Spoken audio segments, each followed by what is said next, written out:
A continuación se presentará el examen argumentativo parte 2. La calificación que se obtuvo con base a 100. Y estos van a ser algunos de los temas que vamos a evaluar y que evaluamos en el examen.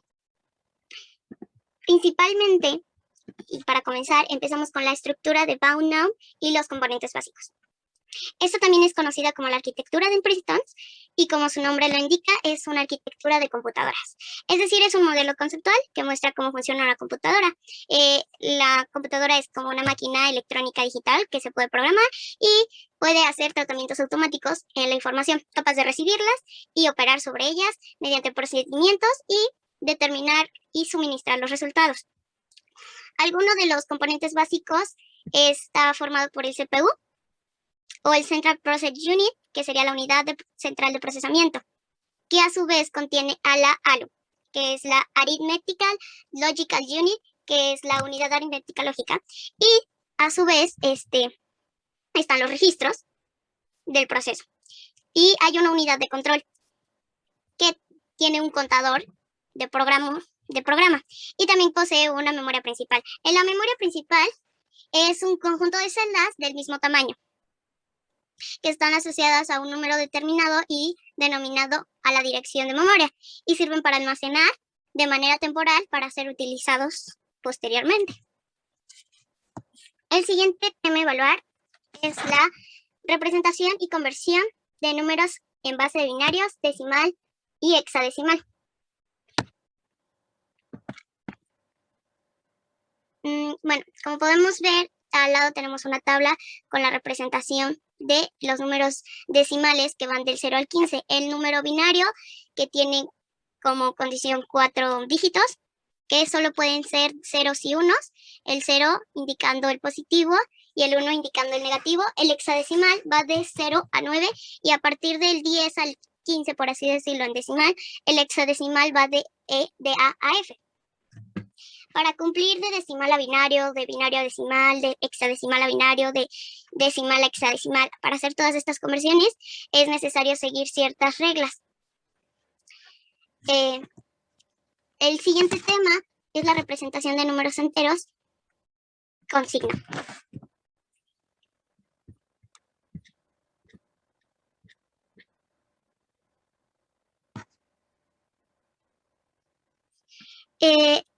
La representación de tres sistemas para n es igual a 4 bits, representa un conjunto de números positivos y negativos.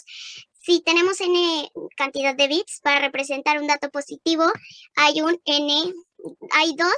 n posibles combinaciones diferentes que nos darían la posibilidad de representar cantidades desde 0 hasta el 2n menos 1.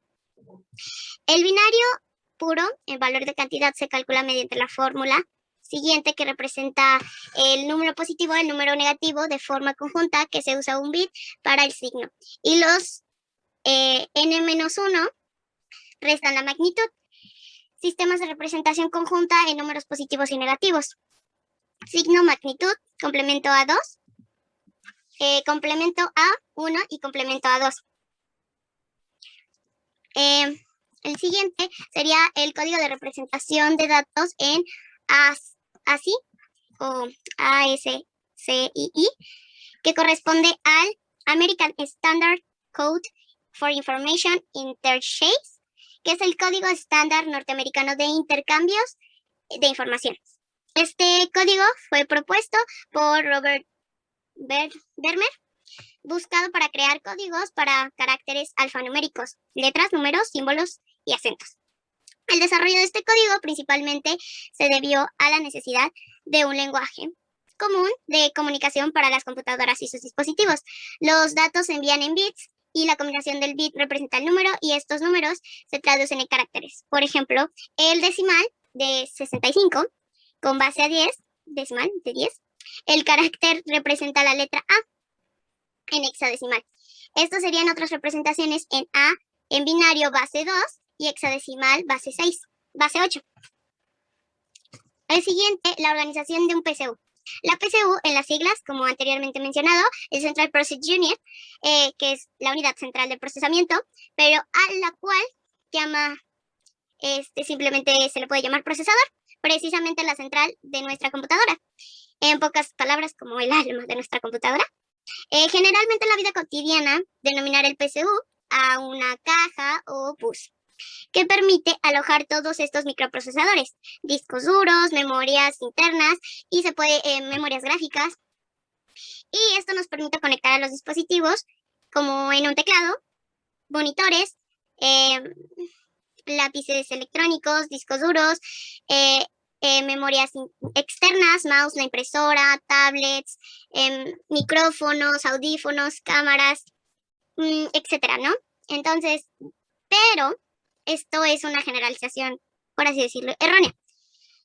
Las partes de un sistema mínimo de cómputo es un procesador, una memoria para almacenar tantos datos como programas, un mecanismo para transferir los datos desde el mundo exterior y buses que se conectan.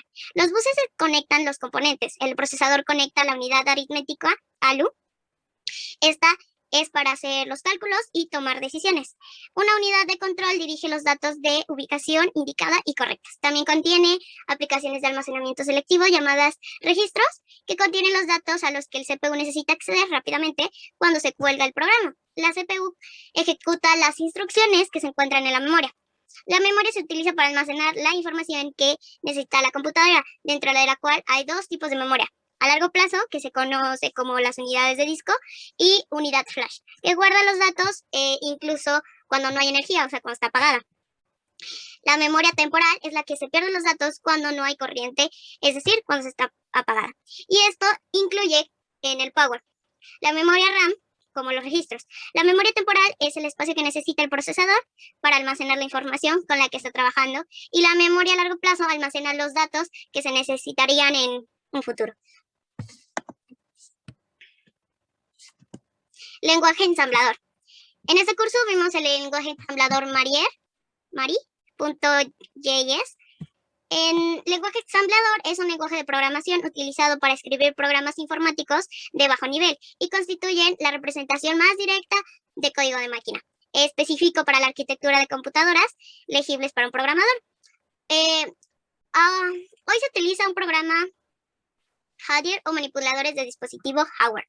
El código escrito en un ensamblador posee cierta dificultad, y es cierto directamente para el ser humano, ya que la arquitectura se acerca más a un lenguaje de máquina, y es decir, esto lo que es un lenguaje de bajo nivel. El lenguaje ensamblador es difícilmente portable, es decir, que el código escrito en un microprocesador suele necesitar ser modificado muchas veces en su totalidad. Para hacer un microprocesador solo pueden ser reutilizados secciones especiales del código programado. Los programas hechos en lenguaje de programación, al ser programas directamente sobre hardware, son generalmente más rápidos y consumen menos recursos del sistema. Esto quiere decir que consume menos las memorias RAM o la memoria ROM. Al programar cuidadosamente el lenguaje ensamblador, se pueden crear programas que se ejecutan rápidamente, ocupan menos espacio que lenguajes de alto nivel. El siguiente va a ser los ciclos de instrucción y búsqueda de ejecución. Ejecución de instrucciones. La función básica que realiza una computadora es la ejecución de un programa. Un programa consiste en el conjunto de instrucciones y datos almacenados en la unidad de memoria. La CPU es la que se encarga de ejecutar las instrucciones específicas del programa, el ciclo de instrucciones, búsqueda y ejecución. La secuencia de operaciones realizadas en la ejecución de una instrucción constituye a lo que se denomina el ciclo de instrucción. Como más común es considerado, el procesamiento del ciclo de instrucción consta de dos fases: fase de búsqueda y fase de ejecución. El ciclo de instrucción, búsqueda y ejecución. La fase de búsqueda transfiere el contenido del contador y el programa CP al registro de direcciones, que el RD. Pasar por el registro de memoria RM, el dato de almacenado en la dirección de memoria indicada RD. Transferir los datos leídos desde el RM al registro de instrucciones RI. Incrementa el valor del contador del programa para apuntar a la instrucción siguiente. Jerarquía de sistemas de memoria, registros caché, principal, secundaria y capacidades. En principio existen tres fundamentos que debemos tener en cuenta cuando referimos a la memoria: su cantidad, su velocidad y el coste de la unidad de almacenamiento, por ejemplo, el coste del byte. Si representamos gráficamente diferentes tipos de memoria en función de un tamaño medio, obtenemos una jerarquía de memoria de forma piramidal. Como podemos ver, que va de la punta del registro de procesadores, memoria caché, memoria principal RAM y por último, y en la base, memoria virtual. Podemos ver que va de muy rápido a más lento. La clasificación de memoria RAM, ROM y ROM reescribible.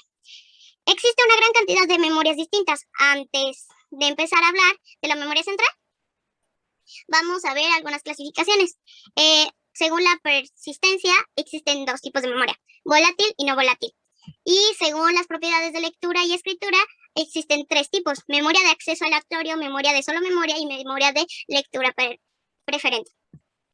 Las memorias volátiles representan un medio de almacenamiento temporal que almacena la información mientras el ordenador está encendido, ya que estas memorias necesitan un continuo refrescamiento y la información pierde el momento cuando se apaga el ordenador. Las memorias no volátiles o permanentes nos permiten almacenar información, datos y programas de forma indefinida. Al contrario de lo que ocurre con las memorias volátiles, estas memorias no se borran cuando apagamos el ordenador. Las memorias de acceso aleatorio, Random Access Memory, RAM, recibe el nombre de su capacidad de acceder al contenido de la posición concreta en el mismo tiempo que requiere cualquier otra dirección escogida de forma aleatoria. Es una memoria que permite tanto la lectura como la escritura por parte del procesador, siendo posible escribir y leer de ellas millones de veces. La memoria de solo lectura, Reading Only Memory, ROM, son aquellas en las que contiene y se especifica solamente durante la fabricación. Es decir, una vez que ha sido el programa en su fabricación se ha escrito, no puede volver a ser escrita nunca más. Memorias de lectura preferentes son memorias que están diseñadas esencialmente para ser leídas, pero pueden ser grabadas más de una vez. Algunas de estas memorias necesitan ser retiradas del ordenador para ser grabadas. Procesadores de varios núcleos, core versus teasers.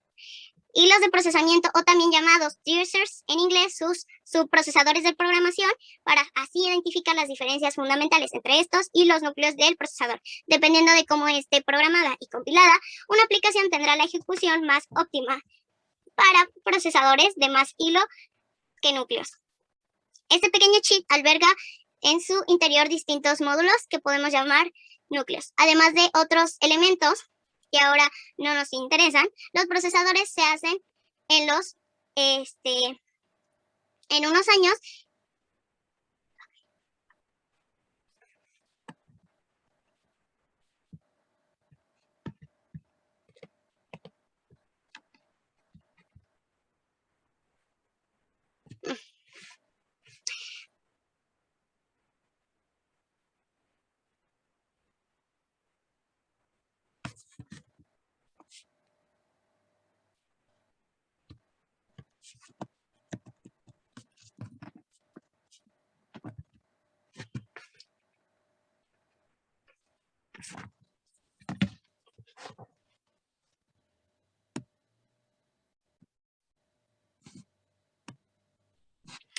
Bueno, esto ha sido todo por mi parte. Muchas gracias y suscríbanse.